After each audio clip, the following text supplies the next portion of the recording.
Hello amigos and welcome to another episode, and today we're going to be looking into PSU. We're going to look at some more related questions. Here I just get asked various questions and I try and answer them with what I can discover in the forums or throughout other players. With that said, let us continue with some questions. Okay guys, well before I start answering the questions that I got, I just want to make it perfectly clear that I'm not a dev or anything, I'm just a big PSU fan.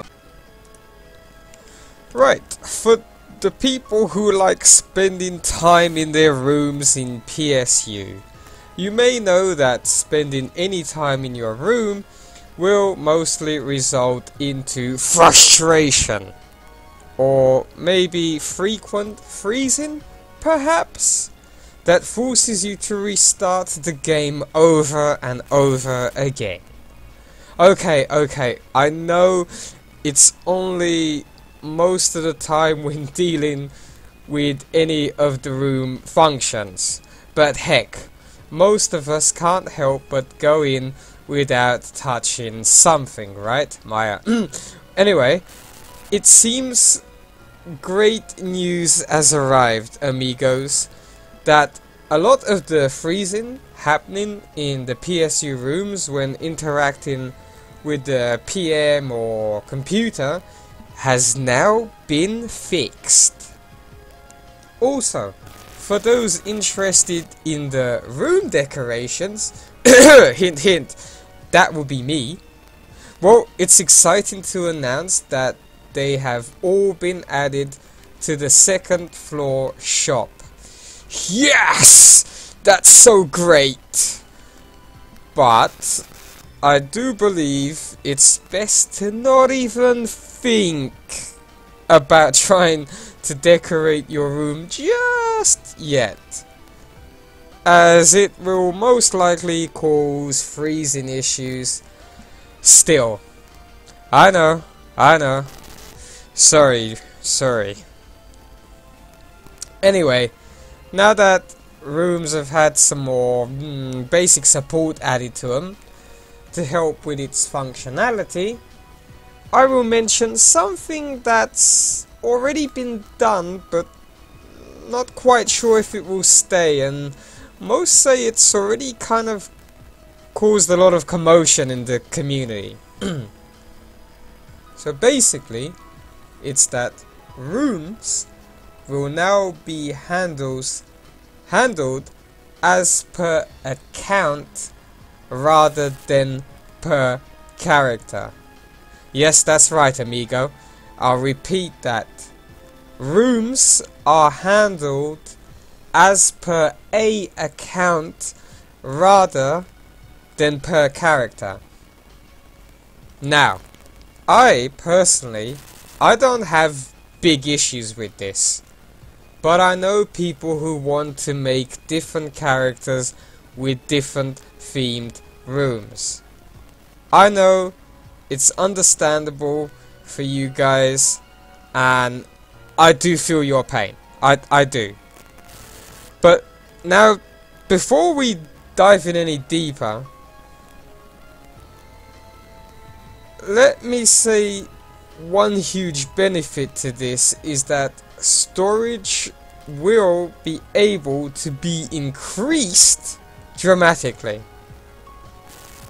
As for now, it also means it's easier to code this way, according to the admins. Which, for me, if it helps getting things done quicker, I'm all for it. It can be, you know, it can be changed later. And yes, I do realize that can cause problems, like a wipeout. And we all don't want that, but it will still likely happen any case, probably at least twice, okay? Anyway, it also makes it a little less heavy with the SQL queries, like room or shopping searches. And I don't know about you, but I want best results when I'm looking for something to shop. So, but yeah, the main concern is, of course, storage. That's what's on everyone's mind. But let me repeat that you're not going to be losing any storage space. But what they still aren't clear about when doing this, well, is whether this will affect shop inventory space. And now that's something to think about, amigo. Here is a quote from the admins. The economy isn't likely to be as booming as it used to be. It essentially lets me reference rooms by Guardian ID and nothing else. I also don't have to delete crap when a character is remade. End of quote. He also goes on to say that a lot of people are already against the idea. So, any thoughts below in the comments would be awesome, please. Let me know what you think, seriously, let me know, please. Okay, let's answer another question. So, the next question is, while I was playing PSU in a party, I started chatting with some of the other party members and noticed something really bizarre. As I was just chatting and standing there, I was earning experience. Why is this happening? I'm not even touching the enemies. Right.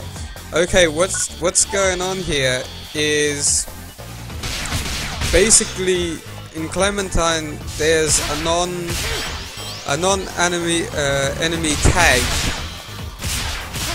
So when you actually basically you don't actually have to hit the enemy to gain experience. The reason why that this was added in was because a lot of people were basically complaining that if they play as a hunter and your team consists of maybe a ranger or a force or something like that, that the hunter won't be able to hit enemies on time to gain experience.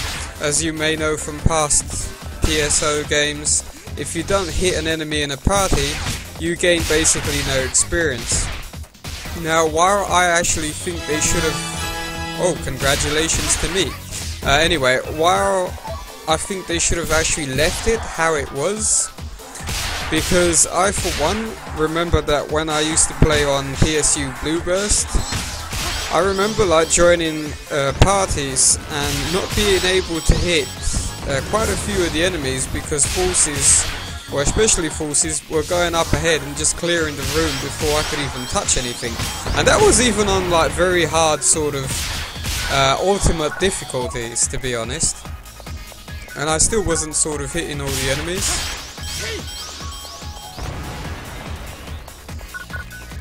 But I just sort of think that it can be sort of quite abusive. I think the non-tagged enemy experience is about 40 to 30%. For me, I personally think that's a bit high. I think it should be something quite low, like even like 10% or something like that. Because I just know that there's going to be quite a lot of people who are just going to abuse that and stand around and sort of gain experience. And to be honest, if you go into a higher difficulty and you just stand there and let them kill everything, you're still earning quite a bit of experience, you know. But you're not really adding anything to the group. And, you know, I think it should sort of be your responsibility to try and hit enemies. Like, even for me, when I was playing on Blueburst, when I couldn't, you know, when I was failing to hit most of the enemies, I say most of the enemies, because you eventually learn where to position yourself, where you can actually hit a few of the enemies. And I think that would sort of have to be kind of your job, instead of literally just standing around there chatting and not actually doing anything to help the party, but still be gaining quite a lot of experience. I just don't agree with that.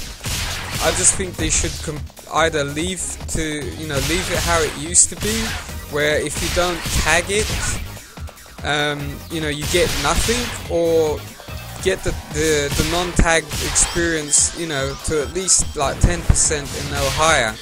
What they could also do is, for example, for hunters or something like that, well, actually that probably wouldn't work here, but I remember in the old PSO game, what hunters would typically do is that they would use sort of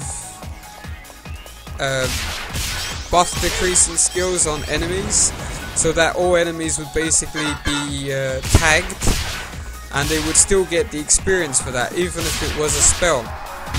There were also some other spells that hunters could have used at the time that were quite useful for sort of tagging enemies, so they could still get the experience.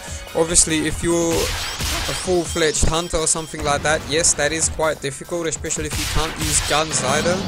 But like I said, it is kind of a bad positioning, and it's a hard topic to discuss, to be honest.